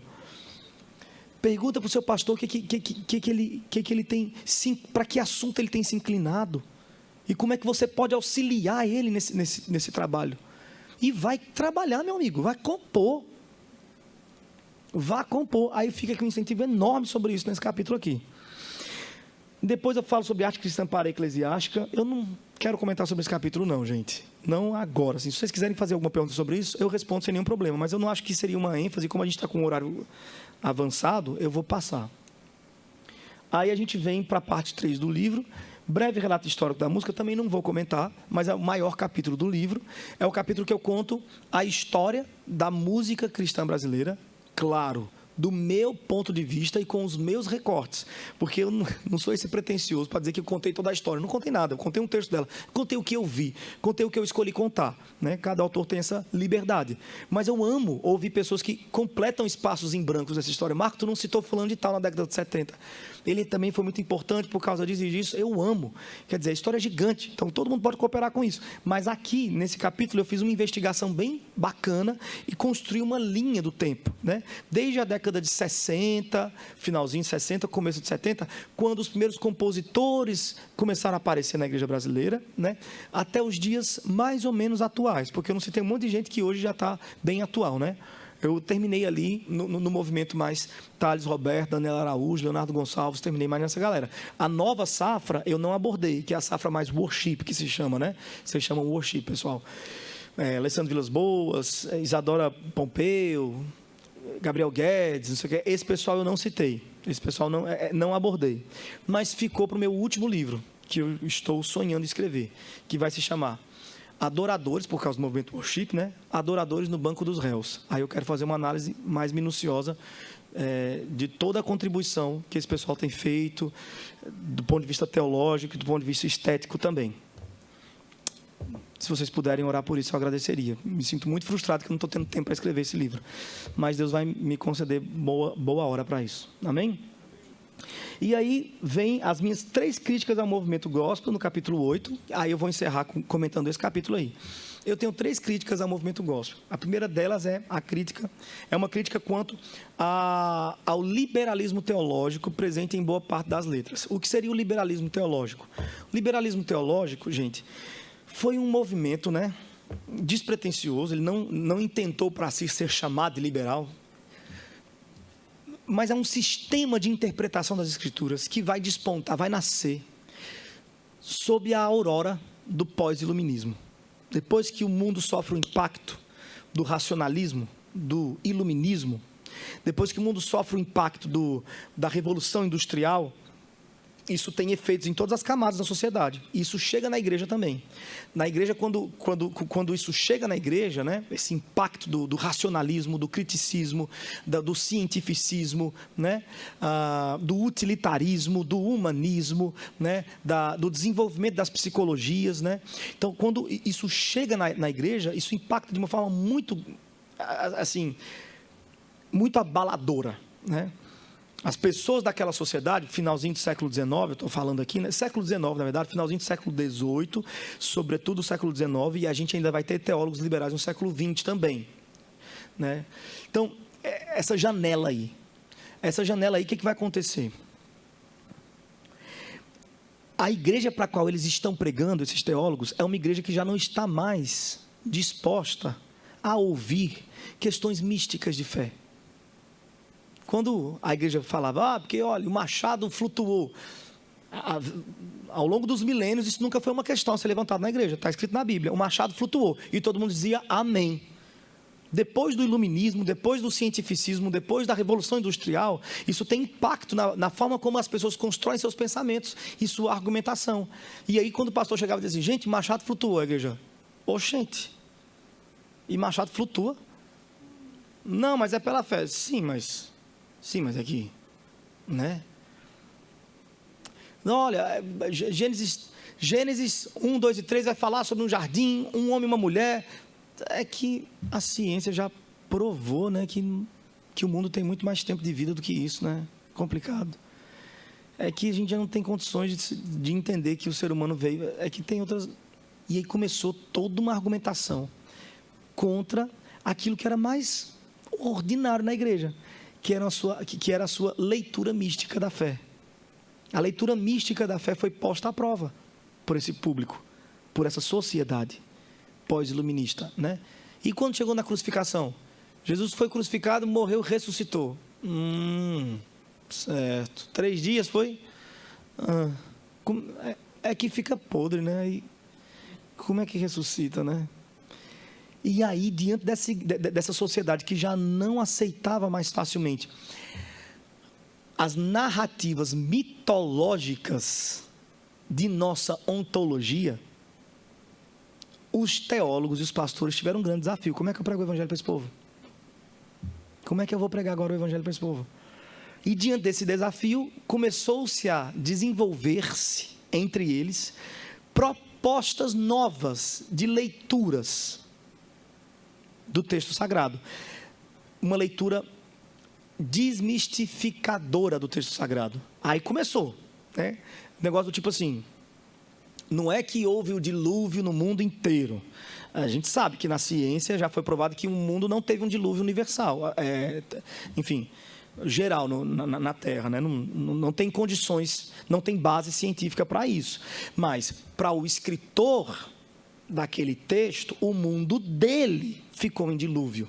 Então ele vai usar o termo que pode usar, o mundo conhecido de sua época. Aquilo que está diante dos seus olhos ficou debaixo da água. Então ele vai usar isso, é lógico, é assim que a gente vai entender esse texto. Aí o povo, aí começou a voltar para a igreja as pessoas, né?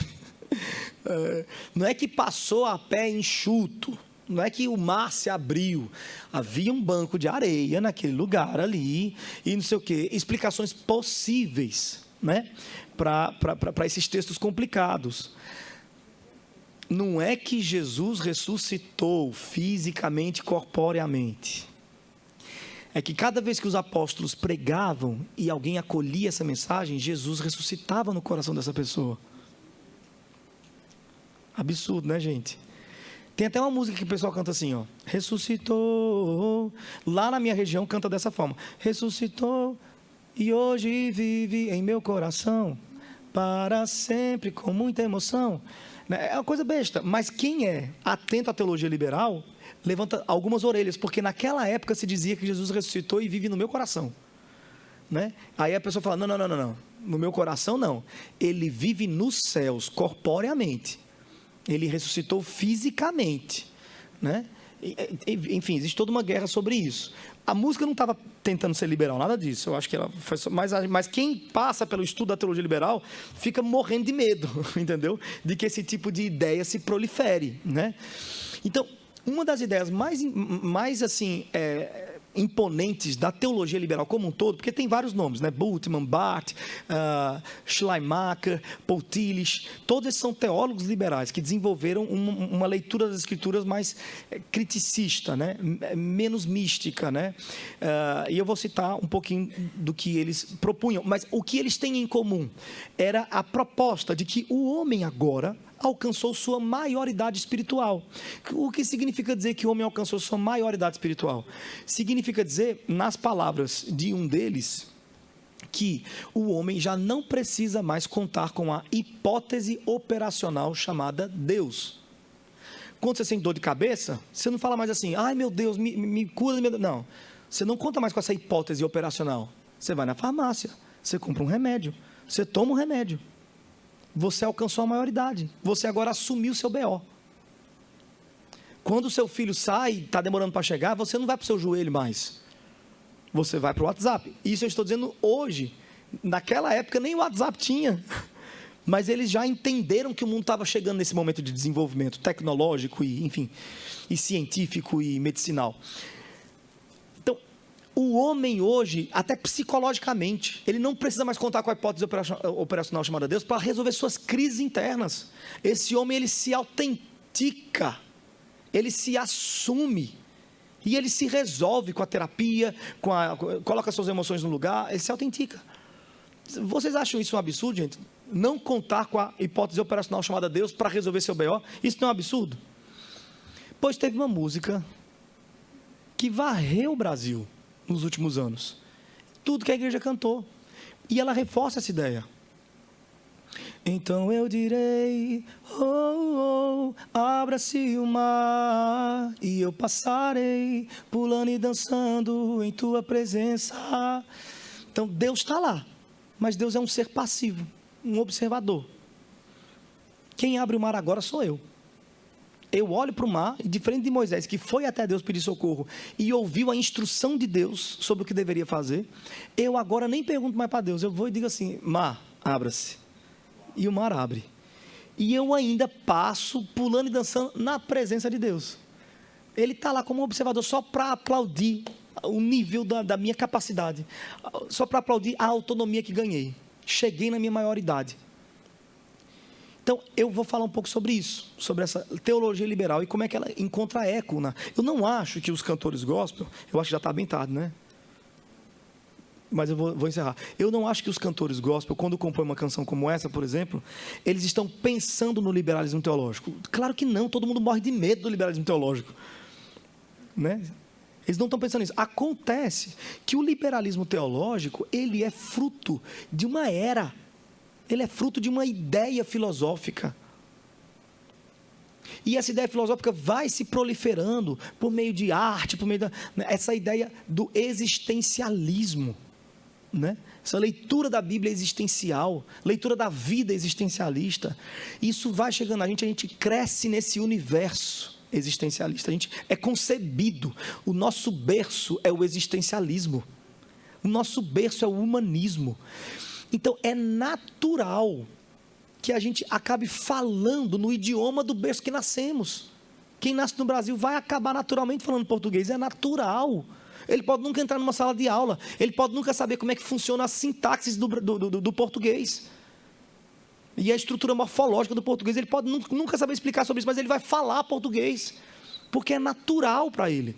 Então, esses cantores gospel, eles podem nunca saber apontar para a teoria do liberalismo, para os teóricos liberais. Eles podem não saber fazer a sintaxe do liberalismo, mas a gente, eu e você, naturalmente falamos no idioma existencialista.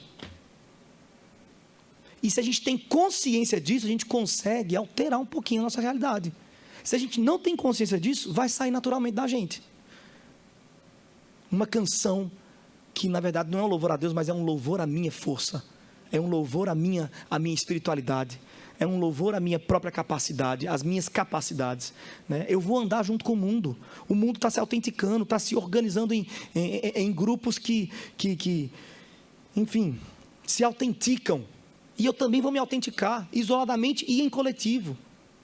Então, esses cantores gospel podem não estar fazendo isso de maneira malvada, mas é um movimento natural de quem nasceu onde nós nascemos. Nós somos naturalmente existencialistas, humanistas, e a gente não sabe nem de onde veio a teoria humanista, mas a gente nasceu nisso, é o que a gente é. Muita consciência sobre o assunto, você consegue reverter o seu comportamento. Pouca consciência sobre o assunto, você vai ser levado. Eu vou parar por aqui para abrir para perguntas, né? Ou, o que eu faço? É isso mesmo? Tá, então vou abrir para perguntas, e aí a gente vai respondendo, e caso vocês queiram ampliar algum assunto, a gente vai ampliando. Tem outras duas críticas que eu não falei, mas no livro vocês vão ter acesso, né? E aí qualquer coisa, se vocês quiserem, eu vou estar respondendo aqui. Perguntas. Beleza, é só você levantar a mão, eu levo o microfone para você. Não sei se você está escutando o cheiro do pão de queijo, daqui a pouco... Eita, Jesus! Não todos de uma vez só, pode ser um por vez.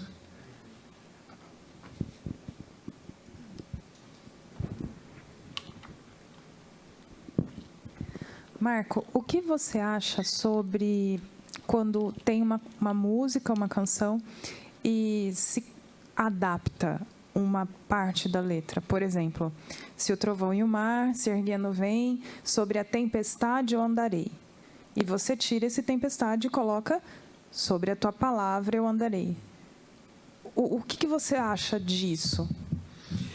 Eu acho válido, porém desnecessário. Então tá, pode adaptar, caso você queira consertar a letra, vamos dizer assim, né? Deixar ela mais bíblica, deixar ela mais utilizável, mais relevante, adapta, beleza. Mas assim, por que eu não faria isso? Porque tem músicas que não precisam ser adaptadas e que são maravilhosas. Eu adapto porque é uma música que hitou, que viralizou e todo mundo vai cantar bem alto. Eu não quero deixar de cantar ela, estou apegado a ela. Aí eu vou e mudo uma palavra ou outra para adaptar. Eu acho que o movimento mais adequado é você conhecer músicas boas, de autores competentes, teologicamente, poeticamente, e utilizar essas músicas, custe o que custar, mesmo que ninguém conheça, entendeu? Eu acho isso muito mais adequado do que ficar adaptando. Adapta se quiser, não é um problema. Mas para mim só é desnecessário.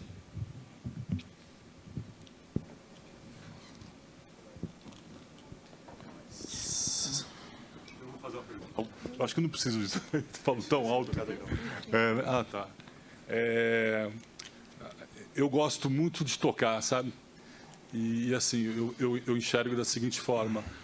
Algumas, quando eu fui criança e quando eu fui moço, na minha mocidade e na minha menor infância, uns davam certo para jogar bola, outros davam para... Tinha um pai mais abastado, podia ter um carrinho, mas a grande maioria jogava bola. E uma minoria gostava de música e brincava de música. E aí eu cresci nos anos 70, que eu acho que teve o início muito forte de uma tecnologia até muito forte para as questões da época que andava em outras searas de tecnologia que não andava.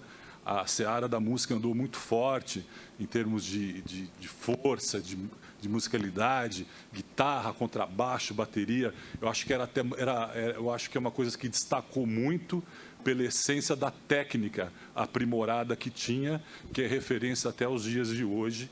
Até quando você escolhe algum timbre, alguma qualidade de instrumento, você vai buscar naquela tecnologia passada. É verdade. Então, foi uma coisa que deu um upgrade maior, né?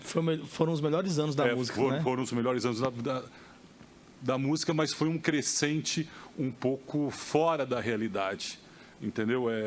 A gente andava de Volkswagen 1300, 1200 e escutava aquelas músicas. E hoje a gente anda ninguém anda do carro que eu vou falar aqui, mas hoje a gente tem Ferrari, Lamborghini andando na rua e os equipamentos são os mesmos que suprem as ideias, as técnicas que a gente vai expor por intermédio da música, né? Com isso cresce muito, vangloria muito quem opera com essas coisas, cria-se uma sociedade em cima de um sistema desse e é uma coisa que tecnicamente eu creio que o diabo usou muito, entendeu? Mais do que, mas esses instrumentos entraram também para nós, entraram para a igreja e a gente gosta, né? Por que eu explanei dessa forma, né? Porque eu acho o Thales, do jeito que você citou aí, ele é o melhor mesmo que tinha até outro dia. Para mim, assim, em termos, se for comparar uma coisa de Fórmula 1, eu gosto muito de carros, de carro de Fórmula 1, eu gosto muito de comparar.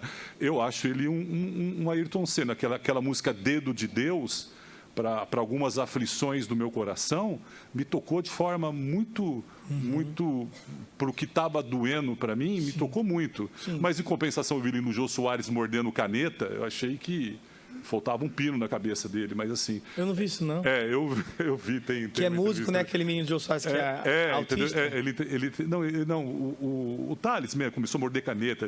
Ele começou a falar nos tiques que ele tinha. Entendi agora. Essa coisa toda. Eu falei, pô, que desequilíbrio ele aproveitar uma oportunidade dessa para colocar uma coisa tão... E fazer coisas tão grandes do jeito que ele faz na área da música, né? Enfim, né? Estou falando daquela música Dedo de Deus, foi uma música que me tocou muito durante a minha aflição. Agora, qual que é a minha pergunta? A vertente do Thales, eu não enxergo o talento dele como uma vertente para estar tocando dentro da igreja, mas eu vejo a forma que ele expõe a seus pensamentos e a forma que ele como maestro daquilo que ele compõe e autor das suas obras, ele coloca de forma muito coerente no sentido evangelístico para entrar numa seara que tem Barão Vermelho, que tem Titãs, que tem música pop, que tem sei lá, Neto, eu falei isso, eu venho de uma praia mais rock and roll, então eu sinto isso. Mas tem tanta coisa, Jota Quest, tudo, quer dizer, ele mesmo veio do Jota Quest, né? Mas assim, ele vai numa vertente mais evangelística. Assim como o Resgate também é uma vertente mais evangelística. Conheço muito o Zé Bruno, pô, um cara top, um cara de Deus, conhece muito da palavra, hoje virou pastor, tudo mais. Enfim, como vários deles, assim, como esse movimento gospel em si, eu creio que ele nasceu numa vertente mais evangelística de palco mesmo, de evento. E quando eu frequentei o Renascer, eu vi isso funcionando em São Paulo. Quando o Renascer nasceu praticamente no Cates Barneia, tudo, eu estava naquele movimento nos anos 90 ali, como auditório, sentado, só sentado ali assistindo. Mas eu vi vida de amigos meus, de pessoas que eram comprometidas com droga de forma pesada, que entre aspas, quando você está numa igreja tradicional, a coisa fica meio costurada na surdina, o cara entra, vai, volta, e ninguém fica sabendo, mas ser abordado de uma forma mais forte e de pessoas ter transformação de vida mesmo, real, e esse sentido evangelístico que tem dessa natureza, eu acho um negócio separado daquilo que você colocou em púlpito e a gente observar para trazer para o púlpito, que eu concordo. Até as vertentes raízes que você colocou aí de salmos e hinos, buscar em salmos e hinos, realmente é uma seara gigante. E você trazer isso para uma linguagem um pouco mais contemporânea é um universo fantástico. Acho que quem estuda salmos e hinos tem trabalho para 4 gerações, para muitas gerações, porque realmente é rico em termos de letra, é rico em termos de harmonia, e a gente não precisava mais nada do que aquilo, se for olhar. E outra coisa que você colocou também, que eu achei bacana, que aqui você colocou até uma coisa, e aqui eu prefiro ainda, né, que haja compositores, né, que tenham sinergia com o pastor e do que está acontecendo com a igreja, e que haja um desafio para ter essa sinergia, né? Eu só queria que você comentasse um pouco mais, como você citou uma vertente, na minha percepção, muito separada daquilo que você comparou para aquilo de fato que você está colocando que é para dentro da igreja. Como é que fica essa coisa de quem tem um talento para fazer isso? Porque gosta, né, de fazer. Muito bem. Entendeu? Gostei, meu irmão. Eu queria que você comentasse um pouco a respeito. Muito bom. Valeu. Com relação Desculpa, foi longo, né? Nem eu me aguento me ouvir. Tudo bem. Vou ficar uns 2 dias sem falar para não ouvir minha voz. Com relação ao Thales Roberto, né, o que eu coloco aqui diz respeito à contribuição dele quanto ao conteúdo teológico e doutrinário da igreja. Queira ou não, aquilo que ele vai compondo ali vai servindo para a igreja. E muita coisa que ele compõe é lindo, é maravilhoso e deveria ser usado na igreja sim. Né? Tem muita música incrível, muita. Para cada uma do Thales Roberto que se aponta com um problema teológico grave, você vai encontrar tantas outras que não tem problema teológico nenhum. Né? O problema é que quando a gente fala sobre arte cristã, arte produzida por cristão e para a igreja, que era o caso do Thales, né? Ele não estava produzindo arte para o público de Jota Quest. O público de Jota Quest não escuta o Thales Roberto. Quem escuta o Thales Roberto é a gente, que escuta a Ana Paula Valadão, que escuta a Nívia Soares. Embora ele sempre tenha falado sobre essa necessidade de entrar nesse público, ele nunca entrou nesse público. Thales Roberto nunca tocou em festival nacional, nunca foi aceito pela música nacional. O que a gente pode ver é que existe uma qualidade técnica no nível desses caras, mas ele não fala com esses caras. Ele gostaria de falar, mas ninguém fala com esses caras gritando línguas estranhas, e mistérios e coisa como ele gritava, né? Então, o público dele é o público de igreja mesmo. Então, quando a gente fala sobre arte cristã, produzida por cristão para a igreja, que é o caso do Thales, para a igreja, ele produzia para a igreja, ele cantava para a igreja, nos congressos da igreja, nos jovens da igreja, nos cultos da igreja, a gente precisa ter uma análise que vai para além da estética dele. A estética dele, nota 10. Nota 10. A gente pode dizer que ele era realmente um dos melhores do ponto de vista de show, de estética. Eu não acho ele um dos melhores compositores, eu acho ele bem fraquinho mesmo. Assim, para o nível do que eu escuto, ele é bem fraquinho, né? Então, mas no nível estético e de show, ninguém melhor do que ele, né? Agora, a igreja vai para além desse critério. A igreja vai para o critério da moral. A igreja vai para o critério da ética. A igreja vai para o critério da humildade. A igreja considera tudo isso. Então, se ele quiser falar com o público lá do Jota Quest, por exemplo, tudo mais, então ele... Aí tudo bem, ele pode ser antiético do jeito que for, ele pode falar todas as besteiras que ele falou, ele pode fazer todas as besteiras, ele pode ser apegado ao dinheiro como ele foi, ele pode ser, do ponto de vista ético e moral, ele pode continuar igual, porque as pessoas são assim lá fora, né? Não tem problema. O problema é que ele estava falando pra gente, e ele estava sendo um referencial pra gente, e ele foi consagrado pastor. Ele não ganhou o Grammy Latino, não. Ele ganhou o título de pastor. Para você ver como o público dele era o nosso. Então, aí, o nosso critério com ele tem que ser um critério mais pesado, entendeu? A gente tem que olhar para ele de uma forma mais... Por quê? Porque diz respeito à eternidade dos nossos filhos, meu irmão. Os nossos filhos estão vindo Thales Roberto. E diz respeito à eternidade deles. Então, eles precisam ouvir alguma coisa, não apenas um som que seja muito bacana, não apenas uma técnica muito legal, não apenas um show muito bacana. Eles precisam ouvir o Evangelho, ver o Evangelho na vida daquela pessoa. Então, é pesado, é mais pesado. Mas eu concordo com você, tem muita música linda, né? Ele emociona, como você falou dessa música do Dedo de Deus, né? Que ele emocionou. Eu também tenho uma música do Thales Roberto que me emocionou muito, que é aquela do... Eu não quero mais viver. Música do caramba, me emocionou mesmo. Eu não jogo isso fora, não. Filme da Disney que me emociona, tem de monte. Eu não jogo fora, não, as sensações, as emoções que eu sinto, né? E até espirituais mesmo, assim, de ver um filme da Disney e falar assim: Deus, obrigado, falou comigo. Porque Deus fala através de mula, imagina através de Thales Roberto, né? Então assim, mas eu entendo você. Eu acho que a gente tem que se esmerar, eu acho que a gente tem que encontrar esse lugar, e essas pessoas existem. Tem muita gente hoje que dá show no que Thales Roberto fazia, e de maneira muito mais cristã, né? De maneira muito mais cristã. É isso. Última pergunta aqui. Vai. Na verdade, só para complementar esse último, assim, eu acho que tem uma pessoa que tentou se infiltrar no meio não cristão para se evangelizar, mas na minha concepção parece que se perdeu, né? Que é a Priscila Alcântara, né? Que ela começou a crescer e daí de repente ela tá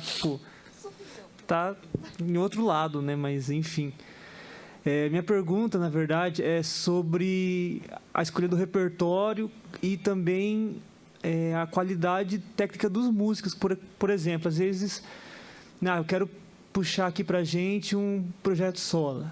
Quero escolher a música tal do solo. Só que às vezes não vai encaixar no que a gente consegue fazer de música, de qualidade, sim. Né? Porque muitas vezes o worship é mais fácil fazer. É verdade. Né? Ele é mais fácil para a igreja, igual a gente falou, né, do docinho e tal, né? Da igreja aprender e tal, mas às vezes a primeira barreira que a gente encontra é com o próprio ministério de louvor, né? Da técnica. Eu quero colocar mais arroz e feijão, né?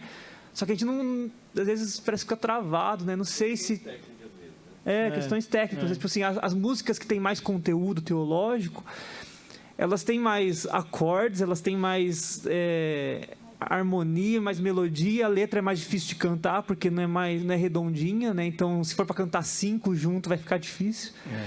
Então, assim, eu não sei como resolver esse problema. Não sei se você, né, se a gente vai resolver esse problema, mas tem alguma ideia assim, né? Vamos começar, né? Começar por pouco, sei lá, enfim. Mas é sobre isso. Não, a primeira... Foi sem querer. A primeira coisa sobre isso é que eu sempre aconselho que cada equipe de louvor toque aquilo que ela é capaz de executar. É muito esquisito você entrar numa igreja e ver o pessoal executando um Deus da minha vida, mas todo mundo tem um nível abaixo da linha da miséria. Entendeu? E aí tenta chegar lá e não consegue, mas bota o carão, né? Meteu o carão, foi, né? Bota a cara de quem foi e vai ali, e fica aquele negócio, aí soa uma palavrinha, insuficiente. Soa tosco, soa insuficiente. Aí eu costumo citar o exemplo, por exemplo, da Heloísa Rosa. Heloísa Rosa é uma pessoa incrível, né? uma musicista incrível, tem discos muito legais. Eu me refiro, sobretudo, aos primeiros discos dela, porque eu não ouço Heloísa Rosa há muitos anos, eu não sei o que ela está fazendo. Ouvi dizer que ela está traduzindo coisa com o Mauro Henrique, não entendi nada. Mas, assim, né? Mas assim, quando ela compunha, né? Quando ela fazia as músicas dela, assim, aquele disco Liberta-me, aquele disco Instante da Vida, mano, o disco é simples, que pessoa abaixo da linha da miséria executa facilmente. E não é pobre como os worship de hoje em dia. Não é pobre. É uma canção bacana, gostosa, bonita, bíblica. Tem alguma coisa ali de arranjo, mas todo o baterista do Legião Urbana executa, que é o pior baterista do mundo, a gente sabe disso. Então, o baterista do Legião Urbana, tum, tum, pá, tum, tum, tum, pá, tum, tum, pá, tum, tum, e vai. Então, você precisa observar quais são as canções que cabem dentro da execução, que quando forem executadas pela banda, não soem insuficiente. Né? Então, é possível. Aí tem duas coisas. Tem canções que já estão nesse sistema de basicona, e tem canção que você pode pegar num nível bem pesadão, né? E deixar ela basicona. Eu vou fazer até um exemplo aqui para vocês. Tem uma música do Stênio Márcio. As músicas do Stênio Márcio são intocáveis, né, velho? Ninguém vai tocar jamais o Stênio Márcio. Quando ele morrer, acabou. Ninguém toca o Stênio Márcio. É muito complexo a música do Stênio Márcio. Ele tem 300 acordes. Mas tem uma música dele que eu gosto muito e eu simplifiquei para eu cantar, do ponto de vista aqui, porque eu sou muito limitado. Tem lugar que eu chego e o povo fala assim: ei, Marco, vai tocar não sei o quê, um violão aí. Eu falo: não, toco, assim, eu toco mal, eu não toco bem.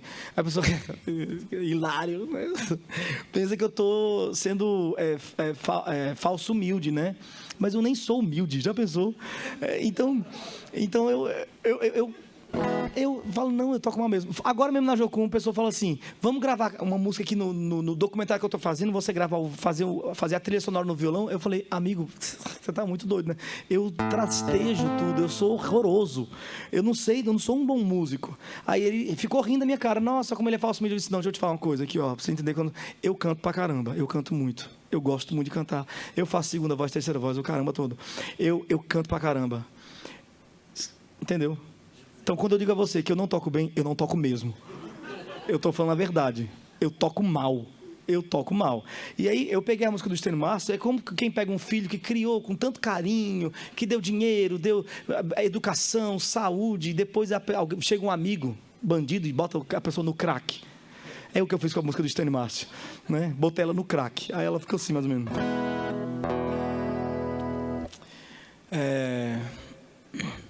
Fim de tarde no portão, a cabeça branca ao relento.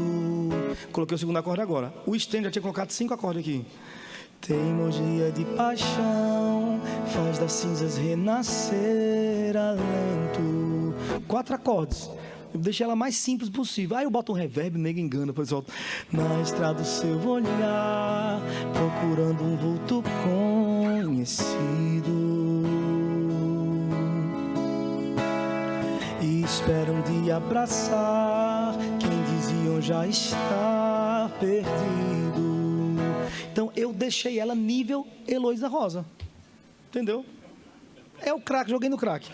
Então assim, é uma questão mesmo de você adaptar, conhecer os seus limites, as suas possibilidades.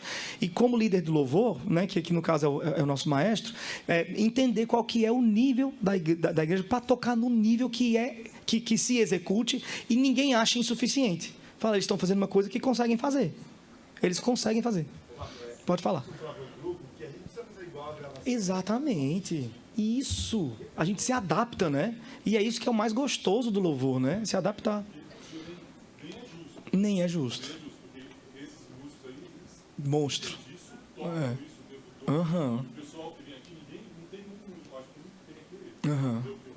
Tá trabalhando, tem suas correrias. É verdade. Sim, é verdade. E por isso que o mais adequado mesmo é você se adaptar. É fazer aquilo que você consegue fazer e vai soar lindo. E o mais legal no processo de adaptação é você compor, porque você compõe o que você consegue fazer, né? Então é muito legal. Então terminamos para comer um pão de queijo? Amém. Bom, né, gente? Esse tipo de conversa é importante para a igreja, né? Para a gente entender, falar, conversar sobre louvor e adoração. Quem dera a gente pudesse fazer isso mais vezes, né? Tem um pão de queijo lá embaixo. Daqui a pouco, 7h30, a gente volta. Tem mais Marco Teles aí com a gente. Vai falar um pouco mais hoje à noite e amanhã de manhã, se Deus quiser. Beleza? Até daqui a pouco, então, gente.